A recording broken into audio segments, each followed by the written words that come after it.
Mismong sina Pangulong Ferdinand R. Marcos Jr. at First Lady Liza Marcos ang sumalubong sa bayaning overseas Filipino worker na nagligtas sa 3-month-old na baby sa sunog sa Hong Kong.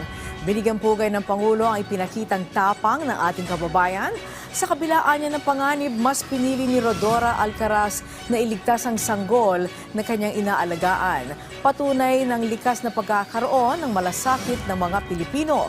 Matatandaang nanatili sa intensive care unit si Rodora matapos ang mga natamong sugat sa sunog sa residential area sa Tai Po District kung saan higit 140 ang nasawi. Ang ating mga OFW, ang ating mga bagong bayani, ang patuloy na nagdadala ng dangal sa ating bansa. Nakita ko si Rodora Alcaraz Chunyakaw. Isa siya sa mga biktima ng Tai Po Fire. Nakita niyo ba yung napakalaking sunog na nangyari sa Hong Kong? Sa kabila ng panganib ng kanyang hinarap ay pinili niyang iligtas ang sanggol na kanyang inaalagaan. Pinapakita nito ang likas na malasakit ng Pilipino sa kanyang kapwa.